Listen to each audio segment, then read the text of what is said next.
Buenas tardes, amigos y amigas.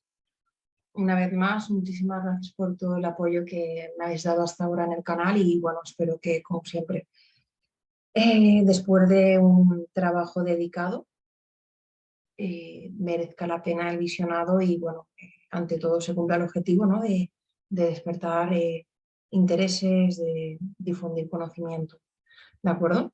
Y bueno, haciendo una previsión del contenido que quiero que salga en el canal, aquellos aspectos que quiero trabajar o simplemente aquellos libros a los que quiero volver, encontré que este mes de octubre, bueno, en este mes de octubre se celebraba la publicación del tan popular poema de T.S. Eliot, La tierra baldía.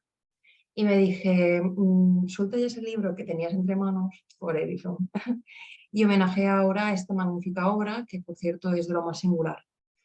Lo compré en la librería de la Central, ubicada en uno de sus espacios, concretamente en la calle Mallorca de Barcelona, ¿vale? Este caso además lo tengo aquí. Pasa que se confunde incluso con el fondo, que es de la misma edición, de Lumen. Bueno, es una edición especial, ¿de acuerdo? Es sobre el centenario, el mayor poema del siglo XX, cumple 100 años. Se lo puedo repetir con la urgencia de 50 años, Eliot es el Dante de la modernidad. Todo en este largo poema es extraordinario, febril, mutante, insólito, casi un bosque irreal, casi otro mundo habitable, como anunciando algo que está por venir y de lo que solo él tiene la clave, a decir de Antonio Lucas. Como os digo, una suerte tener como la edición especial.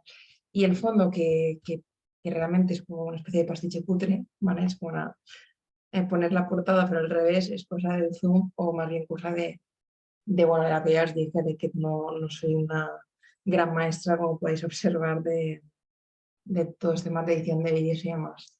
Pero bueno, todo llegará, me centro mucho más en dedicar realmente las habilidades que creo que tengo antes a la escritura que ahora al vídeo. Pero bueno, que mientras tanto es eso, está siendo toda una experiencia. No voy a decir espiritual, pero casi. Gracias a los vídeos estoy más emocionada, más motivada y con más ganas de investigar. Y bueno, sin enrollarme más. Una amiga y yo tenemos una pequeña tradición que nos gusta celebrar juntas siempre que nos es posible, y la cartera nos lo permite, obviamente, que es ir allá juntas a la central en busca de obras que hace tiempo queremos tener, ¿de acuerdo? Como una lista de pendientes, pues hoy vengo a buscar tales libros, ¿no?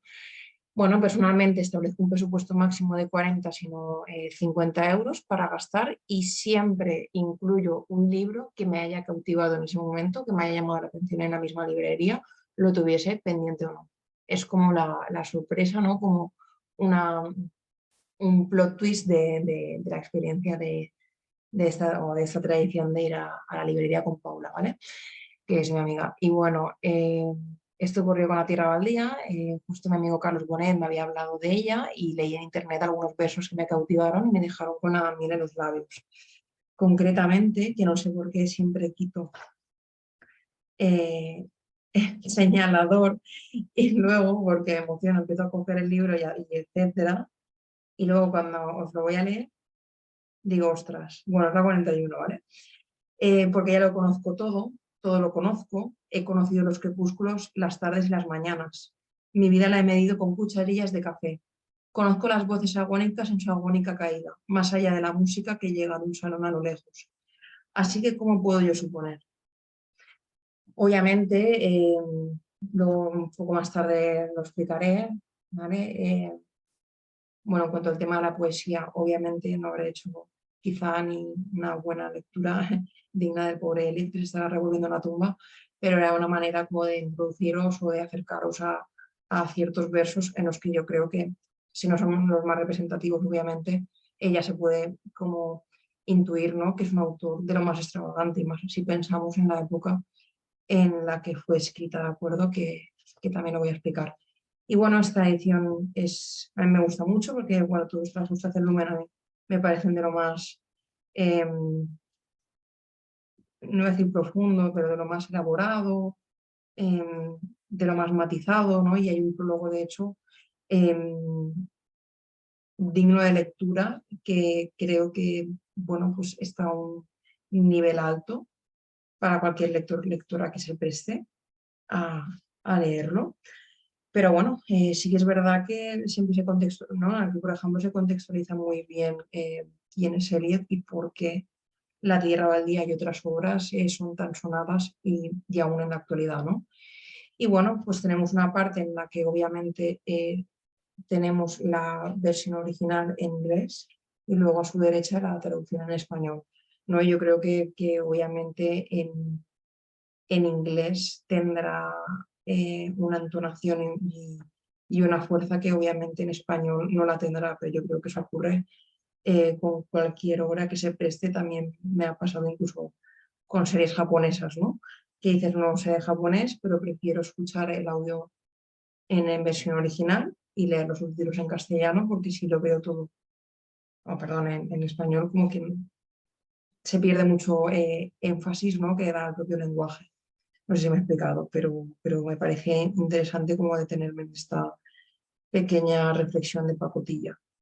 Y bueno, está muy bien porque durante el poema en sí no hay notas, más bien se reserva una sección para, para añadirlas, ¿no? y desmenuzarlas si hace falta o referenciar a otros autores, ¿no? Y eso de hecho ayuda mucho porque, no sé, salen Baudelaire, Bradley, ¿no? Pues autores muy influyentes para Eliot y como que se matizan las últimas páginas, ¿vale? Las notas de, del editor.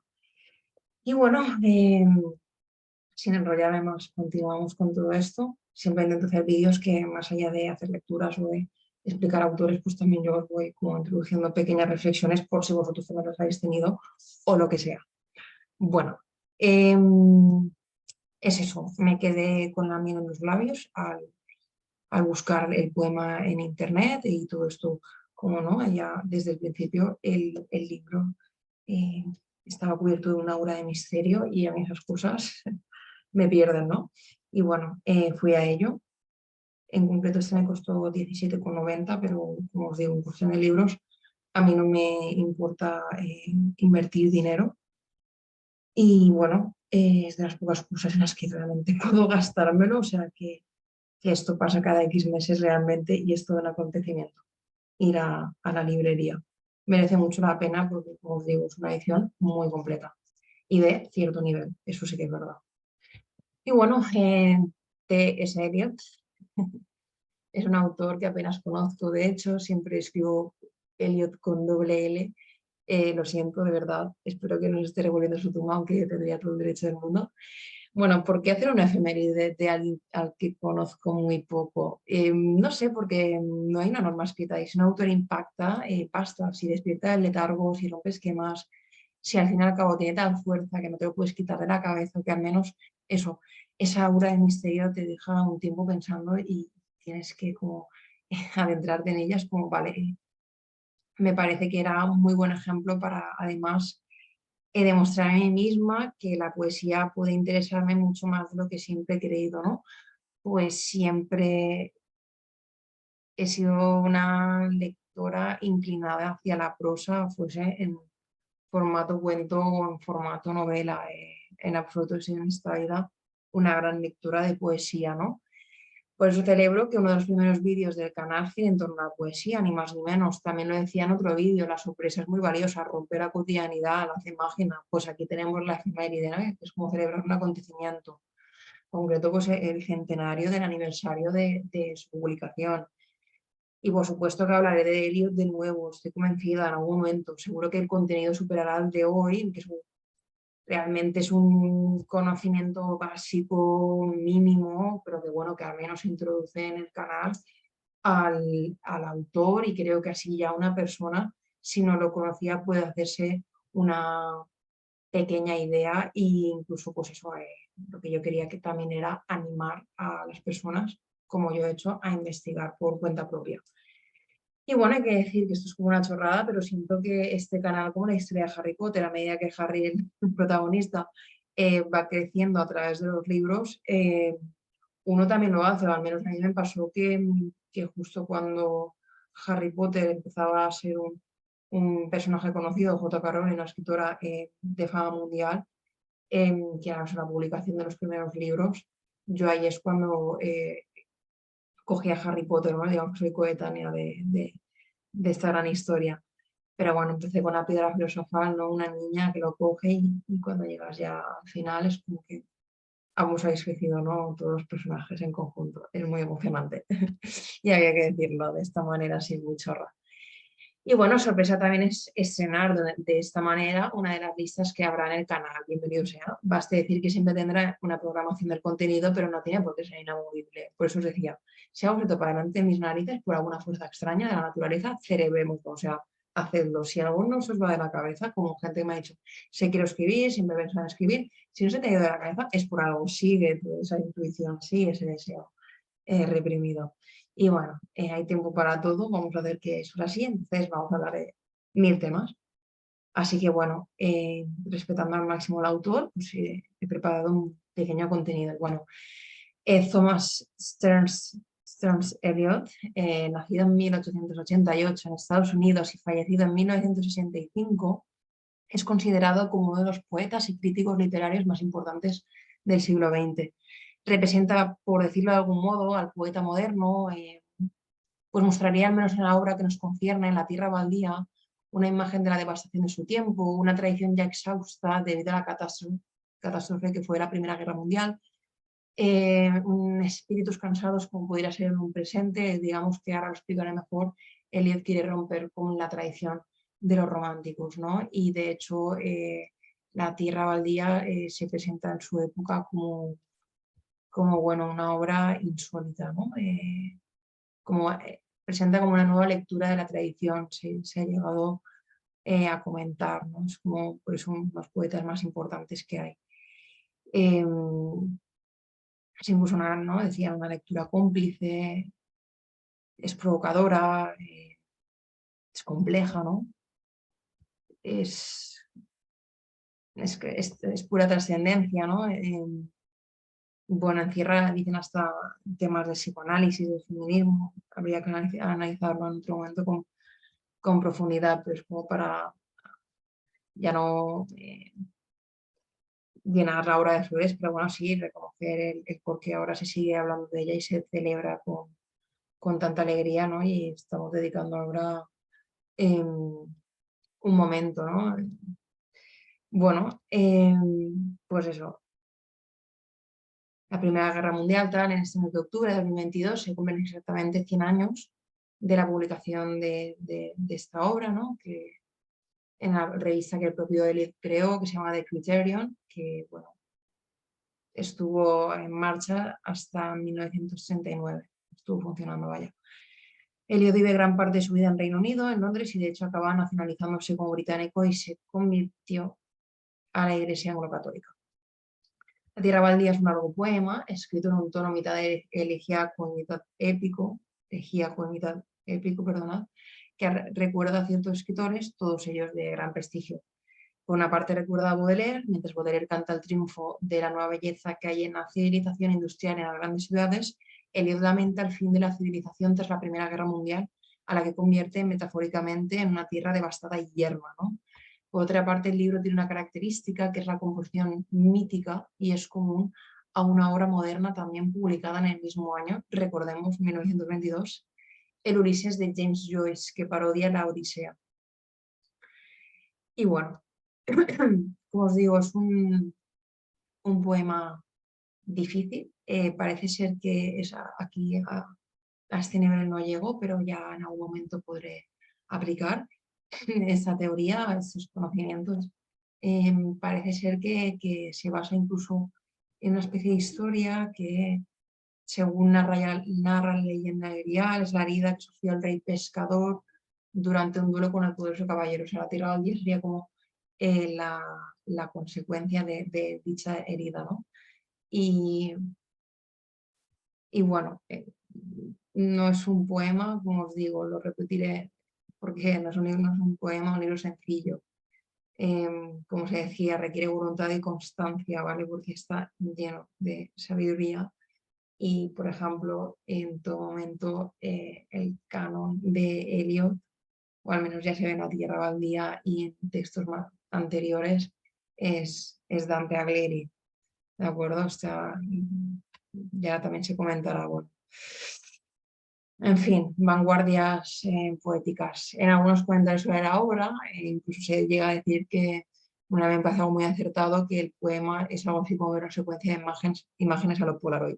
Y es verdad, en este sentido es original, rompedor, una especie de mundo paralelo y real, ¿no? Como que muchas voces que se van concatenando y ubicando en diferentes espacios, ¿no? Con emociones como casi contenidas, que rozan la ironía.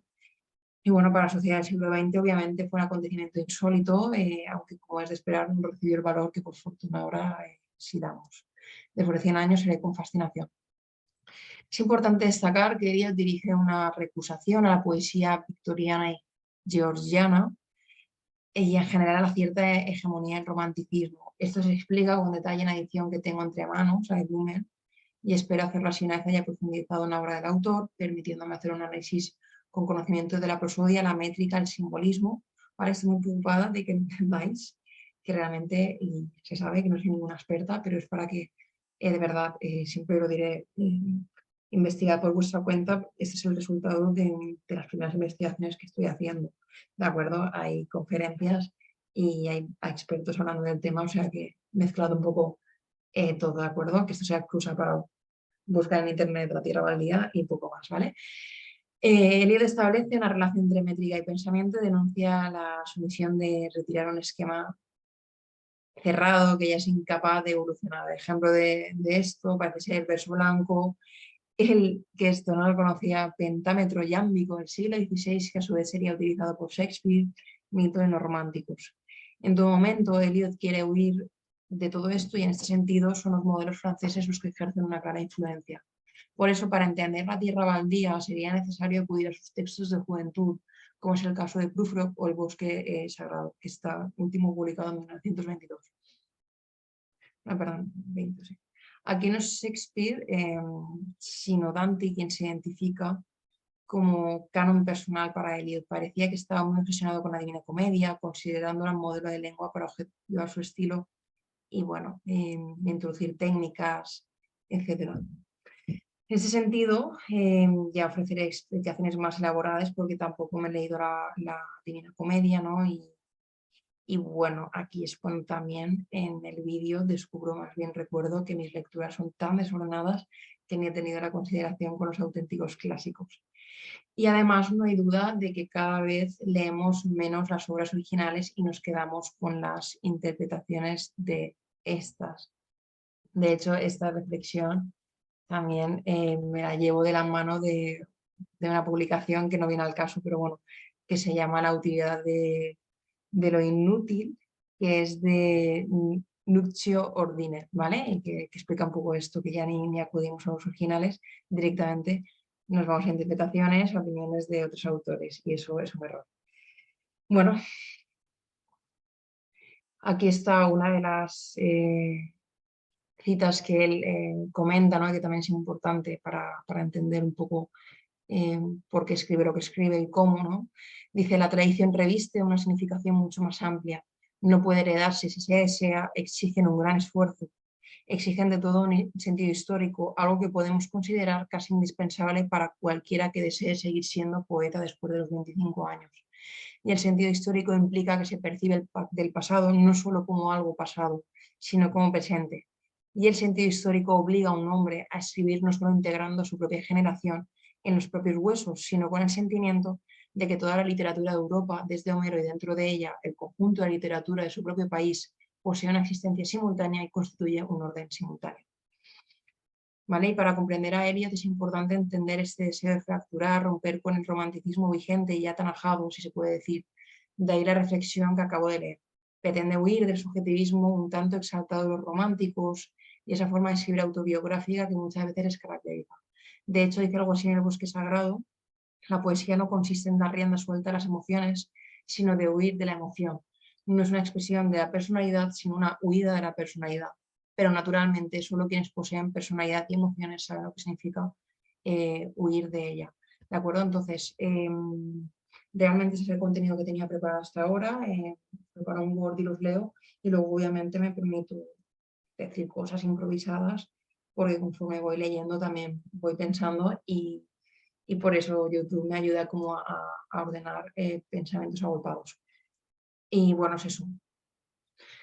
Es un libro, de verdad, insisto, lo he dicho varias veces, me estoy un poco pesada, pero lo voy a decir, es un libro complicado, por eso mismo me parece que una efemérides sencilla ya era más que suficiente, no por una cuestión de no poder trabajar más, sino de poco a poco ir iniciando en el mundo de Eliot, ¿no? Que en todo momento es un autor extravagante, ¿de acuerdo? O sea, es que yo creo que tenéis que, que leerlo realmente para comprender lo que estoy diciendo. Yo creo que en cuanto veáis algunos párrafos, eh, ya podréis como captar esa esencia y más si conocéis un poco los modelos de poesía de los últimos siglos. eh, Ahí sí que ya encajaréis del todo un poco la queja de Eliot, ¿no? Y el por qué fue en un momento dado tan subversivo, ¿no? Como pudo serlo Joyce. Y es eso, el comentario este es como una Polaroid que vas viendo imágenes diferentes, es tal cual. Y bueno, pues se hacen como incluso ciertas referencias, bueno, se hacen en todo momento referencias a la Primera Guerra Mundial, ¿no? Y también a esa em, tierra yerma, ¿no? La tierra yerma, la tierra baldía, no se puede em, plantar nada realmente, ¿no? O sea, está muerta, eso es como una tierra muerta, ¿no? Y dice incluso la tierra baldía se atreve a bucear en las raíces de la canción humana para cantar el agotamiento, la sequía de los pozos, la solidez sexual y la esterilidad. El poeta ya no puede seguir el curso de las estaciones, confundidas y paralizadas. No puede saludar el comienzo de la primavera porque despierta el recuerdo de lo que ya no fluye, de lo que ya no sirve. Abril es el más cruel de los meses, pues engendra lilas en el campo muerto, confunde memoria y deseo, revive yertas raíces con lluvias de primavera. El invierno nos dio calor, cubriendo la tierra con nieve sin memoria, alimentando un hilo de vida con tubérculos secos. Y así, o sea, son como imágenes muy misteriosas, ¿no? Ahogadas como una especie de dolor, ¿no? Contenidas, como explicaba antes, ¿no? Es como que no acaban de estallar los propios personajes. Y bueno, Dante es también una sombra y que no podrá volver al mundo para revelarla. Guido pena en el infierno en forma de llama. Hay ciertas influencias, ¿no?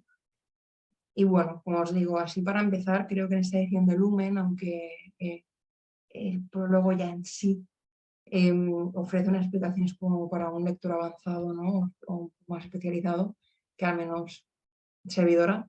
Luego sí que es verdad que en notas hay muchas aclaraciones y miles de referencias que luego pueden ayudar a encontrar lecturas, ¿no? De las que se está hablando, ¿no? Y que son tan importantes para entender a Elio. Y bueno, espero que haya sido una efeméride chula. Yo al menos, como os digo, me lo he pasado muy bien y supongo que en el siguiente vídeo que hable de Elio, de la Tierra Baldía o de otras obras, porque además siempre es muy importante tener en cuenta sus obras de juventud, ¿no? Creo que ahí a lo mejor poder explicaros cosas que ahora me estoy perdiendo y que podrían haber hecho este vídeo más interesante. Pero bueno, yo espero que con lo que hemos celebrado hoy hayáis disfrutado y haya despertado vuestra curiosidad. Y eso es todo. Muchas gracias y larga vida a la Tierra Baldía.